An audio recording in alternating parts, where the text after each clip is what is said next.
இதுவும் கடந்து போகும் நான் உங்கள் கேவி ஈஸ்வரி. தூத்துக்குடி மாவட்டம் ஏரல் ஆறுமுக மங்கலம் இந்த பகுதியில நடந்த கடந்த 27ஆம் தேதி நடந்த படுகொலை ஐடி ஊழியரான கவின்குமாரை அந்த பையன் வேற்று சமூகத்து பொண்ணை லவ் பண்ணிட்டு இருந்திருக்கிறான் 11th படிக்கச்சுல இருந்தே. அந்த பொண்ணுடைய தம்பி சுஜித் வீட்டுக்கு வரவழைச்சு மிளகாய் தூள் தூவி அந்த கவின்குமாரை கொலை பண்ணிடுறான். இதுதான் பரபரப்பான செய்தி. அதற்கு பிறகு பாத்தீங்கன்னா பொண்ணுடைய தம்பியான சுர்ஜித்தை கைது பண்றாங்க. அவனே சரண்டர் ஆயிரான். கைது பண்ணிட்டு குண்டாஸ் அவர் மேல போட்டுடுறாங்க. அந்த பொண்ணு பெயர் சுபாஷினி. அந்த பொண்ணுடைய அப்பா SI சரவணன் அவரையும் ரிமாண்ட் பண்ணிடுறாங்க. ஆகஸ்ட் 8ஆம் தேதி வரைக்கும் நீதிமன்ற காவல் கொடுத்திருக்கிறாங்க. அம்மா கிட்ட விசாரணை பண்ணிட்டு இருக்கிறாங்க. இந்த நேரத்துல பாத்தீங்கன்னா சுபாஷினி ஒரு வீடியோ பதிவு வெளியிட்டு இருக்கிறாங்க. இந்த வழக்கு விசாரணை போயிட்டு இருக்கும் பொழுது, ஏன்னா நிறைய செய்திகள் வெளியில இருக்குது. இந்த பொண்ணு மறுத்ததாக, நான் காதலிக்கவே இல்லை, அவனுக்கும் எனக்கும் சம்பந்தம் இல்லை அப்படின்ற மாதிரியான செய்திகள் இருக்கும்போது இந்த பொண்ணு ஒரு வீடியோ வெளியிட்டு இருக்கிறா. நானும் கவினும் ரொம்ப ட்ரூவா லவ் பண்ணோம். கொஞ்சம் செட்டில் ஆக டைம் தேவைப்பட்டுச்சு. மே 30 அப்போ சுஜித்தும் கவினும் பேசிட்டாங்க. அப்போ அந்த டைம்ல அப்பா கிட்ட சுஜித் சொல்லிட்டான். அப்பா இந்த மாதிரி லவ் பண்றியான்னு என்கிட்ட கேட்டப்ப, இல்லப்பா நான் லவ் பண்ணல அப்படின்னு சொல்லிட்டேன். ஏன்னா கவின் என்கிட்ட டைம் கேட்டிருந்தான். இன்னொரு 6 months கழிச்சு சொல்லு ப்ளீஸ் அப்படின்னு சொல்லியிருந்தான். அதனால நான் அப்பா கிட்ட அன்னைக்கு சொல்லலை. அதுக்குள்ள நெக்ஸ்ட் அப்கமிங் மந்த்குள்ள இப்படி ஆயிடுச்சு. 2 பேருக்குள்ள என்ன கான்வர்சேஷன் போச்சுங்கிறது தெளிவா தெரியாது. ஆனா கவினுக்கு ஃபோன் பண்ணி சுஜித் பொண்ணு கேட்க வாங்க, இவ மேரேஜ்க்கு மூவ் பண்ணாதான் அடுத்து என்னோட ப்ரொஃபஷனை பார்க்க முடியும் அப்படின்னு சொன்னான் அப்படிங்கிறது எனக்கு தெரியும் கண்டிப்பா.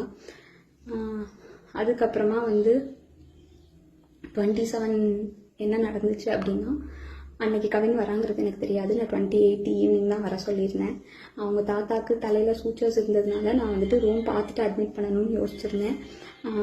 அப்போ ஆஃப்டர்நூன் மங்கம்மாள் சாலைக்கிட்ட நின்றுட்டு தான் எனக்கு தெரியவே செய்யும் அவங்க வந்திருக்காங்கன்னு சொல்லிட்டு. ஸோ டைரெக்டாக நான் அங்கே ஐபிக்கு கூட்டிகிட்டு போயிட்டு கவின் உள்ளே வந்தான். பட் அவங்க அம்மா கிட்டேயும் மாமா கிட்டேயும் மட்டும்தானே பேசிட்டு இருந்தேன். பேசிட்டே அப்படியே கவின் வெளியே போயிட்டான்.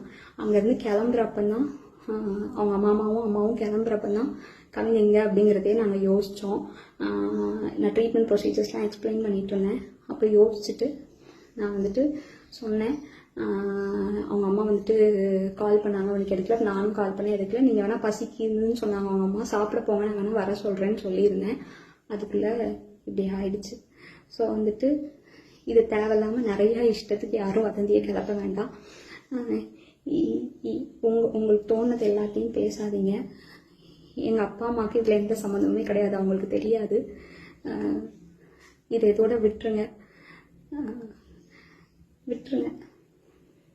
அவ்வளவுதான். சோ இந்த வழக்கு எப்படி போயிட்டு இருக்கும்போது இந்த தரப்பு பாத்தீங்க அப்படின்னா, கவின்குமாரோடைய தரப்பு, அவங்க வீட்டுல அந்த பையனுக்கு தம்பி இருக்கிறாங்க. அப்பா அம்மா ஆசிரியை, அப்பா விவசாயம் பண்றாங்க. சோ அவங்க அப்பா என்ன பண்றாங்கன்னா, 4 நாட்கள் ஆகியும் இன்னும் கவின்குமாரோடைய உடலை வாங்கல. அந்த பகுதியில மிகப்பெரிய போராட்டம் ஆர்ப்பாட்டத்தை முன்னெடுத்துட்டு இருக்கிறாங்க. அரசியல் கட்சி தலைவர்கள் எல்லாமே போயிட்டு அவங்க வீட்டுல போயிட்டு சந்திக்கிறாங்க, ஆறுதல் சொல்றாங்க. இந்த வழக்கு என்பது அடுத்த கட்டமாக CBCIDக்கு மாற்றப்பட்டு உள்ளது. உடலை வாங்கவே இல்லை. நீங்க SI சரவணன், அதாவது பொண்ணுடைய அப்பாவை கைது பண்ணீங்க, அம்மாவை நீங்க கைது பண்ணா மட்டும்தான் நாங்க இந்த போராட்டத்தை கைவிடுவோம், எங்க பையனுடைய உடலை வாங்குவோம், எங்களுக்கு நிதி வேண்டாம், நீதி தான் வேணும் அப்படின்னு அவங்க கேக்குறாங்க. கவின்குமாரோடைய அப்பா என்ன சொல்றாரு அப்படின்னா, ஏன் மகனை வெட்டினான்ல அவன் ஒரு நல்ல மனுஷனா இருந்தது, மானச்சோடு சொரணம் இருந்ததுன்னா அவன் பொண்ணு அவன் வெட்டி போட்டுக்க வேண்டியதானே, அப்ப நான் சந்தோஷப்பட்டிருப்பேன், என் கண்ணுல இருந்து ஒரு சொட்டு தண்ணி கூட வராது அப்படின்னு சொல்றாரு. சோ இந்த விடயங்கள் நம்மளால ஏற்றுக்கொள்ள முடியல. சமீபத்துல குஞ்சத்தூர் அபிராமி வழக்குல கூட காஞ்சிபுரம் மகிழா நீதிமன்றம் இதைத்தான் சொன்னாங்க. கண்ணுக்கு கண்ணு, பல்லுக்கு பல்லு, செம்மல் நீதிபதி அந்த மாதிரி தண்டனை கொடுக்க முடியாது. மரண தண்டனைக்கு மரண தண்டனை தான் கொடுக்க வேண்டும் என்பது கிடையாது. அதனால ஆயுள் தண்டனை கொடுத்தாங்க. அண்ணா யூனிவர்சிட்டி பாலியல் வழக்கையும் அதை தான் பண்ணாங்க. அதனால கவின்குமாரோடைய அப்பா எமோஷனலா அவர் பேசுறாரு. பட் அந்த பொண்ணை கொலை பண்ணணும், அதெல்லாம் தவறு. இது உண்மையிலே கண்டிக்கக்கூடிய ஒரு விடயம். இந்த கொலையை தடுத்திருக்க வேண்டும். 2 குடும்பத்தில் என்ன நடந்தது அப்படின்றது விசாரணையில தான் தெரிய வரும். இதற்கு மூளையாக செயல்பட்ட காவல் ஆய்வாளர், பாளையங்கோட்டை காவல் ஆய்வாளர் காசி பாண்டியன் எப்படி அப்படின்னு கேட்டீங்கன்னா, SI சரவணன், அதாவது பொண்ணுடைய அப்பா இருக்கிறாரு இல்லையா, அவரும் காசி பாண்டியனும் ஒரே சமூகத்தை சேர்ந்தவங்க, ஒரே இடத்துல ஒர்க் பண்ணிட்டு இருக்கிறாங்க. இவர் வந்து சொல்லி வருத்தப்படுறாரு, பொண்ணு வந்து இப்படி மாற்று சமூகத்தில் இருக்கக்கூடிய ஒரு பையனை விரும்புறா என்று சொன்ன போது இவருடைய முன்னாள் ஏடிஜிபி, ஓய்வு பெற்ற ஏடிஜிபி, அவருடைய உத்தரவின் பெயரில் காசி பாண்டியன் என்ன சொல்றாருன்னா, நீங்க கவலையை விடுங்க, நான் பாத்துக்கிறேன் என்று அவர் சொல்லியிருக்கிறாரு. அதே மாதிரி சுர்ஜித் மூலமாக இந்த கொலையை வந்து அரங்கேற்றம் பண்றதுக்கு சுர்ஜித்தும் காசி பாண்டியனும் வந்து பிளான் பண்ணிருக்கிறாங்க. கவின்குமார் எப்படி சென்னையில இருந்து எப்ப வருவாரு, எப்படி வருவாரு என்ற தகவலை சுர்ஜித்துக்கு கொடுத்தது காசி பாண்டியன். சோ அந்த ரூட் எல்லாம் வந்து கிளியர் பண்ணி சுர்ஜித் வீட்டு பகுதியில் இருக்கக்கூடிய சிசிடிவி கேமரா எல்லாத்தையும் வந்து அகற்றி விட்டு இந்த பையனுக்கு திருமண பேச்சுவார்த்தைக்கு வர சொல்றதாக இந்த பையன் தகவல் சொல்லி கவின்குமார சுர்ஜித் பகுதிக்கு வரவழைத்து அங்க வந்து மிளகா தூள் தூவி இந்த பையனை வந்து கொலை பண்ணிருக்கிறாங்க. இதற்கு முழுக்க முழுக்க முழுக்க ஸ்கெட்ச் போட்டு கொடுத்தது யாருன்னா காவல் ஆய்வாளர் காசி பாண்டியன். அவர் மேல கண்டிப்பாக வந்து வழக்கு பதிவு பண்ணணும்ன்றது கவின்குமாரோடைய அப்பா வந்துதான் சொல்றாங்க. நிறைய தகவல்கள் வந்து அவங்க கொடுக்குறாங்க, எப்படி எல்லாம் இந்த கொலை சம்பவம் நடந்தது, எப்படி எல்லாம் வந்து ப்ரீ பிளான் பண்ணாங்க, இதெல்லாம் வந்து அவர் தெளிவாக பேட்டியில சொல்லிட்டு இருக்கிறாரு. சோ அதே மாதிரி வந்து இந்த சுர்ஜித்தை பொறுத்த வரைக்கும் கடந்த பிப்ரவரி மாசமே வந்து பாத்தீங்கன்னா அவருடைய சமூக வலைத்தளங்கள்ல அவர் மொட்டை போட்டுட்டு, அதாவது விதவிதமான அருவாக்கள் எல்லாம் அவர் கையில வச்சுட்டு விரைவில் ஒரு சம்பவம் நடக்கும் என்ற ரீதியில வந்து வசனம் எழுதி பதிவு செய்திருக்கிறாரு. சோ அப்பவே வந்து ப்ரீ பிளானா வந்து இவங்க பண்ணிட்டு இருக்கிறாங்கன்றது நமக்கு நல்லாவே தெரிய வருது.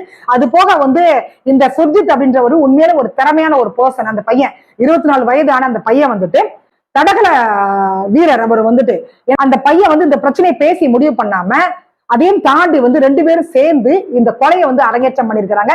முழுக்க முழுக்க இதற்கு வந்து துணை போனது காசி பாண்டியன் என்ற ஒரு தகவலை வந்து சொல்றாங்க. அதனால இவங்களுக்கு உச்சபட்ச தண்டனை என்ன கிடைக்கும், அம்மாவும் அப்பாவுக்கும். அம்மாவை கைது பண்ணல, அப்பாவை கைது பண்ணிட்டாங்க. இந்த சுர்ஜித்துக்கு வந்து கண்டிப்பாக வந்து இப்ப குண்டாஸ் கொடுத்துருக்காங்க, சாகுமறை ஆயுள் தண்டனை கொடுக்கப்படும் அப்படின்னு சொல்றாங்க. ஏன்னா இது வந்து ப்ரீ பிளானிங், இது வந்து இன்னும் பிசிஆர்ல வருது, அது சார்ந்து வர்றதுனால கண்டிப்பாக இவ வந்து வெளியில வர முடியாதுன்ற ஒரு விடயத்தை சொல்றாங்க. அம்மா அப்பாக்கு உச்சபட்ச தண்டனை என்ன கிடைக்கும்ன்றதையும் சொல்றாங்க. ஏன்னா கொலை நடந்த ஸ்பாட்டுக்கு 20 நிமிடங்கள்ல அவங்க வந்திருக்கிறாங்க. அப்ப இதெல்லாம் வந்து முழுக்க முழுக்க வந்து தகவல் பரிமாற்றத்துல இது நடந்திருக்குது. எல்லாமே ஒரு கூட்டு களவாணிகளாக குடும்பமே சேர்ந்து இந்த பையனை வந்து பிளான் பண்ணி கொலை பண்ணிருக்கிறாங்க. அப்ப இது வந்து விசாரணையில தெரியும் பொழுதுதான் இந்த காசி பாண்டியனுக்கான அந்த தண்டனை, அந்த எஸ்ஐ சரவணன் அவங்களுடைய மனைவி சுபாஷினி, இந்த இதுல வந்து முக்கியமான காரணம், இந்த கொலைக்கு முக்கிய காரணமே வந்து இந்த காதல், இந்த பையனும் இந்த பொண்ணும், இதுதான் வந்து முக்கிய காரணம். சுபாஷினி சொன்னது மாதிரி அம்மா அப்பாக்கு இதுல தொடர்பு இருக்கா இல்லையா, சுபாஷினிக்கு இது தெரிஞ்சு நடந்ததா தெரியாமல் நடந்ததா, இதெல்லாம் முழுக்க முழுக்க வந்து சிபிசிஐடி விசாரணையில தான் தெரிய வரும் நமக்கு. அதற்கு பிறகுதான் வந்து இந்த வழக்கு என்பது அடுத்த கட்டத்துக்கு போகும். இவங்களுக்கான தண்டனையும் என்னன்றது நமக்கு தெரிய வரும். இப்போதைக்கு வந்துட்டு இருக்கக்கூடிய எல்லா அரசியல் கட்சி தலைவர்களும் வந்துட்டு இவங்களுக்கு வந்து ஆறுதல் சொல்றாங்க கவின்குமார் குடும்பத்திற்கு. அதே நேரத்துல வந்து அந்த சட்டத்தை கொண்டு வரணும், ஆணவ படுகொலை தடுப்பதற்கான சட்டத்தை கொண்டு வரணும் அப்படின்னு வந்து சொல்லியிருக்கிறாங்க. காவல்துறையில் இருக்கிறவங்க வந்து மக்களுக்கானவர்கள், மக்களுக்கு சேவை செய்வதற்காக தான் காக்கி சட்டையை போட்டு காவல்துறைக்கு வந்திருக்கிறாங்க. அப்படிப்பட்ட காவல்துறையில இன்னைக்கு வந்து பாத்தீங்கன்னா ஜாதி ரீதியாக, சமூக ரீதியாக கொலைக்கு உடந்தையாக, கொலைக்கு மூல காரணமாக இருக்கக்கூடிய இந்த காவல்துறை அதிகாரிகள், காசி பாண்டியன் மாதிரியான காவல்துறை அதிகாரிகளை வந்து எப்படி வந்து இந்த சட்டம் வந்து தண்டிக்க போகிறது, இதை எப்படி தடுக்க போகிறது என்பது நமக்கு தெரியலங்க. சோ இதெல்லாம் வந்து நீதிமன்றத்துல முடிவாகும் அப்படின்னு நான் நினைக்கிறேன். சோ எது எப்படி இருந்தாலும் சரி, இந்த கவின்குமாருடைய கொலை என்பது இதுதான் இறுதியான ஒரு கொலையாக இருக்க வேண்டும். அதனால பிள்ளைங்க முதல்ல புரிஞ்சுக்கோங்க, குடும்பத்தோட சூழலை வந்து புரிஞ்சுக்கோங்க. தயவு செய்து அம்மா அப்பாவுக்கு பிடிக்கல, நீங்க வளர்ந்த விதம் உங்களுக்கு நல்லா தெரியும், உங்க குடும்ப சூழல் உங்களுக்கு தெரியும், அம்மா அப்பாவுடைய கேரக்டர், உங்களுடைய சமுதாயம், கலாச்சாரம், பண்பாடு எல்லாமே உங்களுக்கு தெரியும். தெரிந்திருந்து தயவு செய்து இந்த மாதிரியான ஒரு விடயத்துல ஈடுபடாதீங்க. காதல் கத்திரிக்கால போகாதீங்க. நீங்க காதலிச்சதுனால, சுபாஷினியும் கவின்குமாரும் காதலிச்சதுனால இன்னைக்கு பாருங்க 2 குடும்பமும் வந்து வீதிக்கு வந்துருச்சு. அங்க ஒரு உயிர் போயிடுச்சு. அவன் வெளியில வந்தான்னா கண்டிப்பா அவனை போட்டு தள்ளுவாங்க. இப்படி பரம்பரையா நாம வந்துட்டு வெட்டு குத்துல ஈடுபட்டு இருக்கணுமா? இதுக்குதான் நம்ம முழுக்க முழுக்க சொல்றோம், இந்த மாதிரி விடயங்கள்லாம் தேவையில்லை. நல்லா படிங்க, வேலையை பாருங்க. வீட்டுல சொல்ற பையனை திருமணம் பண்ணிட்டு உங்களுடைய வாழ்க்கையை வந்து சந்தோஷமா வச்சுக்கோங்க, அம்மா அப்பா வந்து சந்தோஷமா வச்சுக்கோங்க, நிம்மதியா வச்சுக்கோங்க.